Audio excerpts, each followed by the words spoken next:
The very first infrastructure I'd like to talk about is water and wastewater, because it is so very important. The US Geological Survey estimates that every single human being in the United States uses on average 100 gallons of water per day. So what does that mean? If you turn on the faucet or you flush the toilet, you expect water to be replenished. But what if it doesn't? So water was a very important factor in choosing this homestead.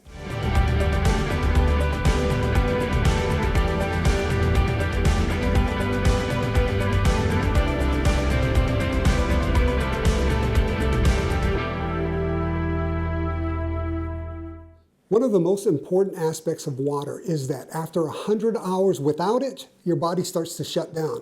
So therefore, it is probably one of the most, or if not the most, important commodity. When we first visited this property, we noticed that it had a full-time, active running water source, a brook, hence the name Meadowbrook. In addition to that, we have a well system that basically is about 600 feet deep, which means 600 feet of filtered material before that water gets down to the bottom. Therefore, it's very, very pure. And of course, Vermont being the Green Mountain state, there is so much rain and snow precipitation that there is an abundance of water here. When we first bought this property, it came with a full-time swimming pool. Not a necessity in Vermont by any stretch of the imagination. So after a little while, we decided to close it, fill it in, and build us a pond on the lower part of the property. Now that pond also provides us a backup source of water, if needed, but it also is being used for us to grow fish. As far as municipal services go, there is no city water here. We're completely on a well. In addition, there is no sewage systems besides our septic. So we are basically a self-contained water and wastewater provider.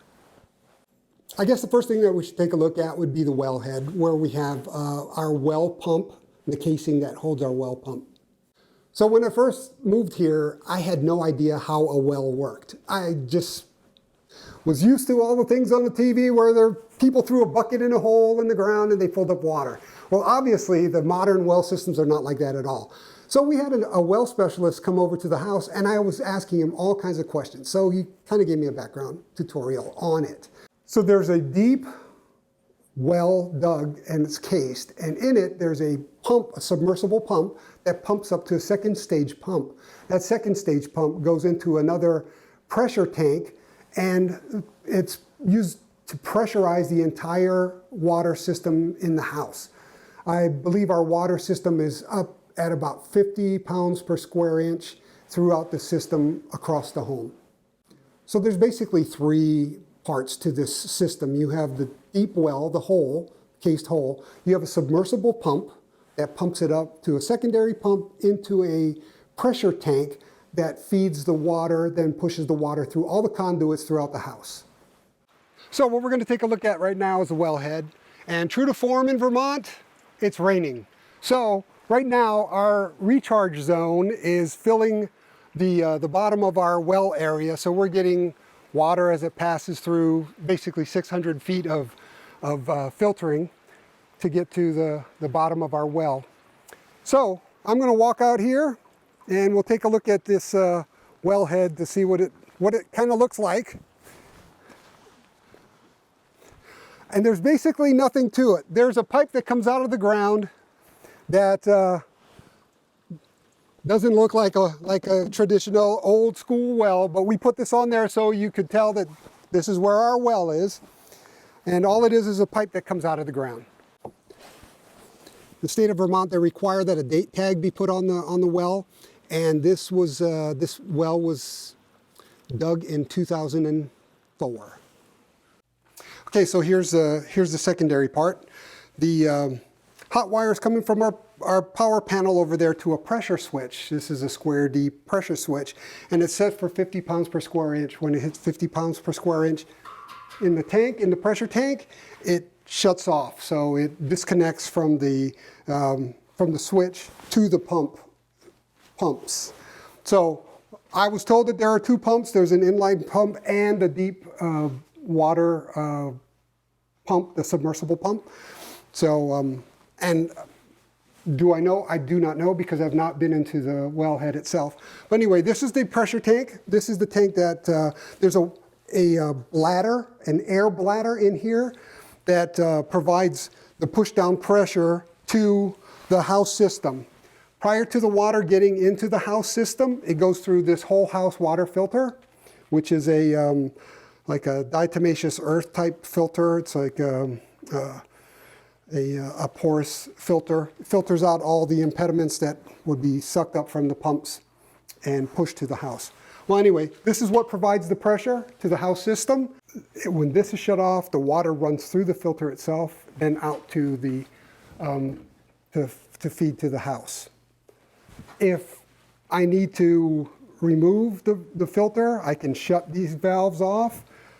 That'll take the pressure off of it. I can release pressure with that button right there. Then screw off the canister, replace the filter, then recharge it. But if I have this off and I'm running water through here to keep the system up and running in the house, the water is going to be unfiltered. So usually when I replace this, I just don't even charge the house system. I throw these, bleed the pressure, leave that shut so that the back pressure from the water doesn't go out through here. Have both of those shut. Replace the filter, then recharge it after I'm done replacing the filter. Well, guy told me that these things basically last 15 to 20 years at the most. The house was built in 2005. It's 2022, so we're coming up on the 20-year life cycle, I would imagine. This is slated for replacement. I've already got a quote for the replacement for this particular piece. So that is on the chopping block, and we'll be replacing this within the next couple of months. So when you're talking about water, one of the things that you need is pretty much hot water because we like to take hot showers. So I have two hot water systems. One is a heat pump type water heater that uses a heat pump to heat the water.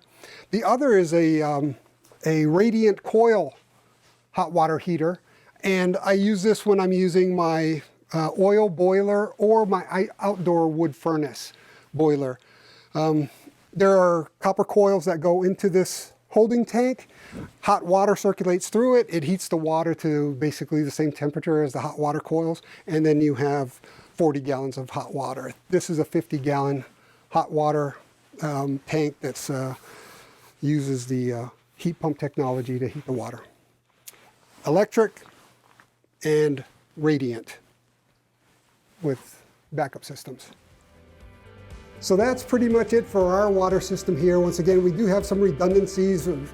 We'll be a bucket brigade from the brook bringing water up in the event that one of our electric systems fails and we don't have access to electricity for our pumps. In the future, we are going to be building some other structures on the property that are going to be completely off-grid, which will include catchment systems for water. And that's sometime in the future, but for now, this is where we're at. Well, let me know what you think in the comments. If you have any questions about our water system, or if you want to make comments about yours, please do so in the comments. Hit that subscribe button to subscribe, and also the bell for notification when we have a new video out. Thanks for watching. See you in the next video.